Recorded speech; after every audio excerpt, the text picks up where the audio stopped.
Are you serious? This trick done left his MySpace open. Hello. Vegas? Oh, I want baby girl. Don't baby girl me. How many of your groupies you call baby girl? Is Tisha your baby girl? Is Amanda your baby girl too? And who the hell is Bonquisha? Is that even a name?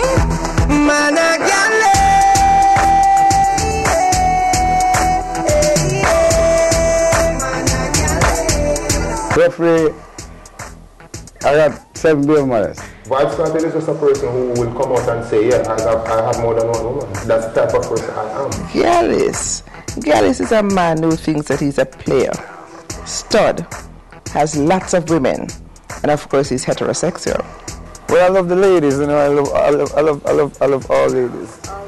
Yeah, man, every lady is worldwide. Girls every day.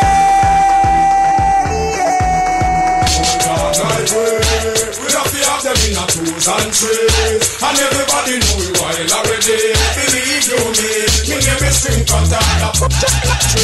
The male-dominated music genre of dancehall places women high on the agenda. So-called girl tunes are ubiquitous, from Shabba Ranks in the early 1990s singing Trella Load to Beenie Man a few years later singing Old Dog, and Mavado in 2010 with Gal Mad Over Me.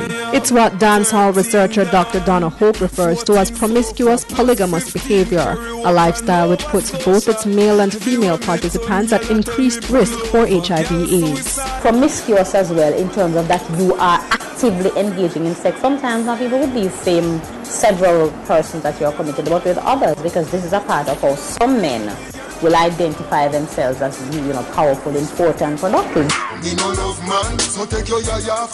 One of the most prolific voices of the past few years is controversial DJ Vybz Kartel, whose music has taken on an explicitly sexual overtone and whose lyrics, like his contemporaries, boast of multiple women.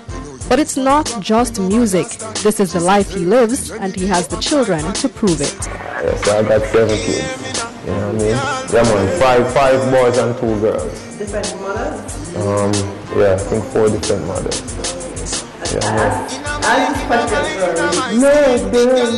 love them, tender touch them, different girl every day. one man to one woman culture is really, if you check it, is a Western culture, because in the eastern part of the world, which is the other half of the world, I would say more people live in the east than in the west. In eastern cultures, a lot of eastern cultures, having more than one wife is commonplace. So we ain't doing nothing wrong. It's all about if you can maintain it, as can I. As celebrated as this lifestyle is in dancehall, it's a risky attitude. Impregnating different women means having unprotected sex with them. In terms of the multiple partners, the inconsistent condom use, because we tend to want to put a face to HIV and think it's a homosexual face. And it is not a homosexual face. In fact, the data tells us that HIV/AIDS is a heterosexual disease. And so I'd say to the straight men that, gal in a bungle don't work all the time, and we have a lot of gal in a bungle clients. The artists are well aware of these implications. Don't you think that these behaviors increase the risk for HIV? Having more than one woman? Definitely, it does. That goes without saying. But as I said in life, when you do certain things, you gotta be prepared for what comes with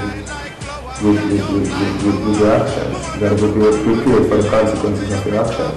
Vybz Kartel, I would think that I'm a very careful person when it comes to sexual activity. And precautionary sex, so to speak. Like condoms, yeah. Veteran DJ Beenie Man, the father of 8 children by 7 women, says he cuts his risk by getting tested for HIV/AIDS regularly. Just randomly bam, breed a woman. You naturally do that. You have a relationship first with this woman, yeah. Find out I like and I dislike, I do and I don't, and then you and I go to the doctor and you get yourself tested. If you don't even know, say that. Just make sure say you certain say the doctor do that. Cause this is the greatest thing. Karlene was the first one that did that to me, Yeah. You didn't get tested? Of course. Dancehall Queen Carlene, who was perhaps Jamaica's most recognizable female sex symbol in the 1990s, was Beenie Man's long-term girlfriend at the height of both their popularity. They have a daughter together.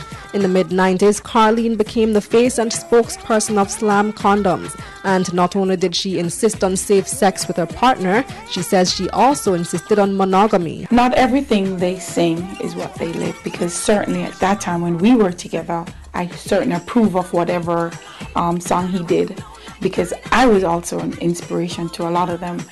But he was not the character that the song said, because everybody know we were always together, always together. It was what he probably saw or lived before, but when he did those songs, because I'm in Enough Girl video,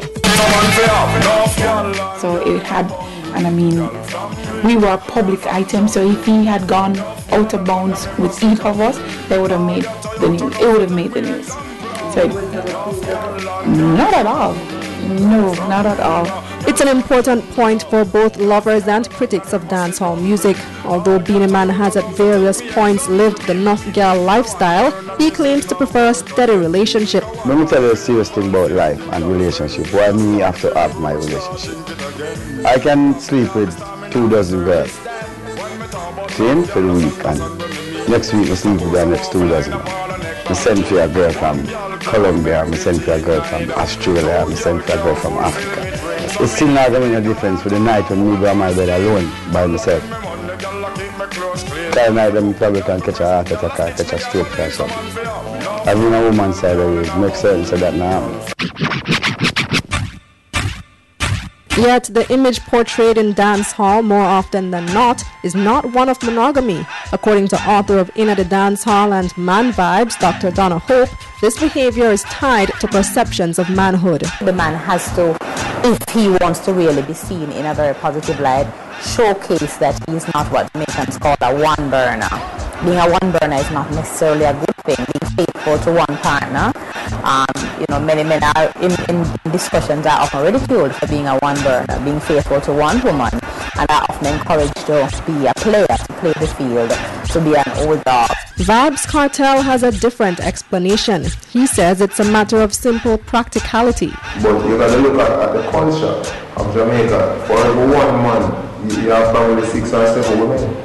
You know what I mean? Where do you get that statistic from? I did it myself. It's a Vybz Kartel code.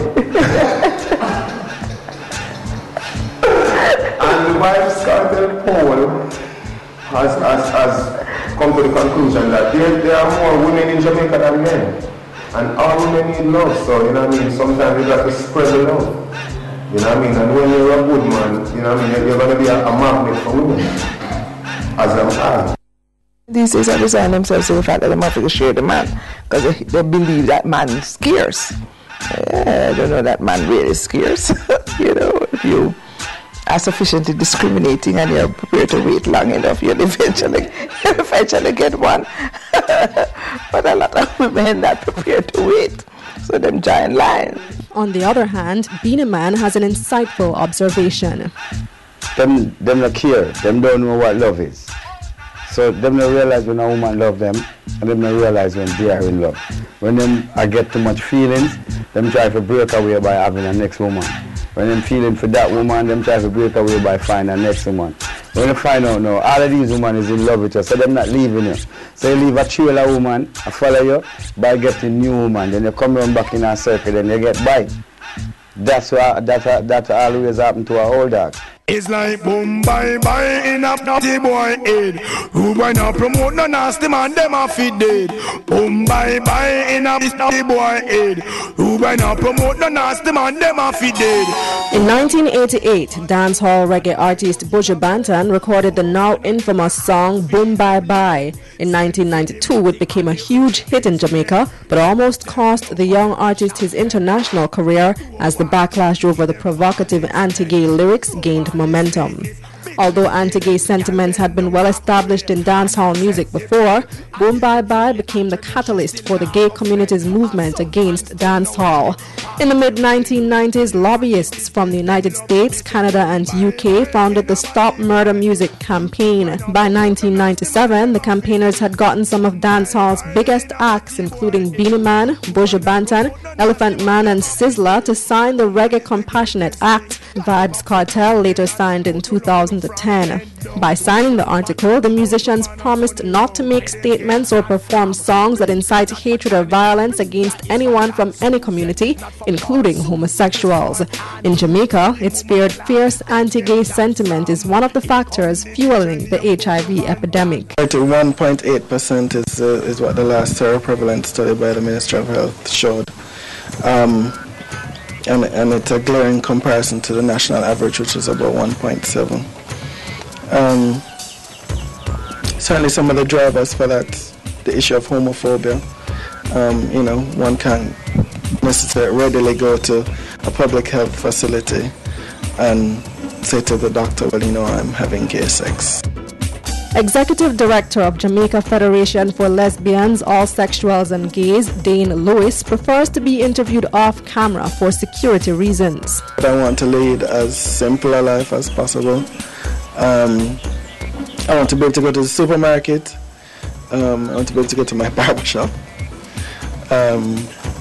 It's one thing to be gay, it's a different thing to be the leader of a movement. The last public face of the organization was murdered in 2004, and we strongly believe that his visibility added to his risk. That public face was co-founder of J-Flag, Brian Williamson, who was brutally stabbed to death inside his home.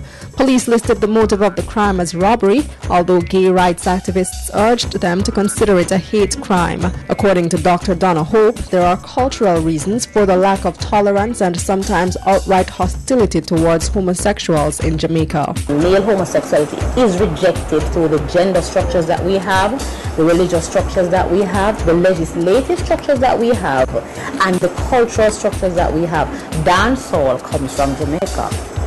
And because dancehall is a very male-dominated arena, dancehall has fused male heterosexuality and polygamy and male homosexuality in very oppositional poles.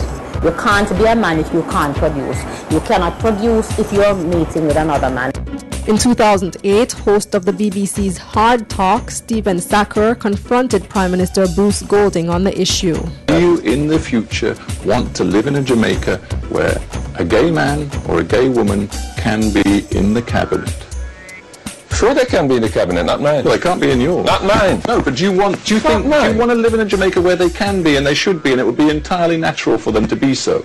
I do not know that that is necessarily the direction in which I want my country to go. The not in my cabinet has ruled out almost, in fact, in this government, us coming to the table to say, Mr. Prime Minister, this is what we are seeing on the ground when we are working with this particular community. It's ruling it out in so much, and that is what we give to a population, a whole country, a whole citizenry, that this is the stance that the country is taking. Dancehall music has been specifically targeted because of lyrics that demonstrate intolerance towards gays and, in some instances, violence.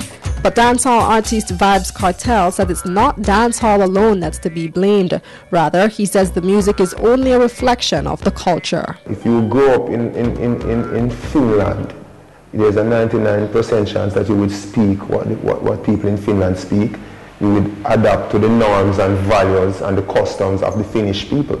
And it's the same with Jamaica, you know what I mean? But as the saying goes, the higher the monkey climb, the more I'm exposed. You know what I mean? So that is where Vybz Kartel really, and all of the other artists that have done gay bashing songs, that is where we've gotten it from, how we grow. Certainly the argument has been made about whether it reflects or it helps to drive popular culture. I think it's pretty cyclical. It's a supporting mechanism that continues to go around and around. The recognition of the kind of influence that music has on influencing a society must be recognized.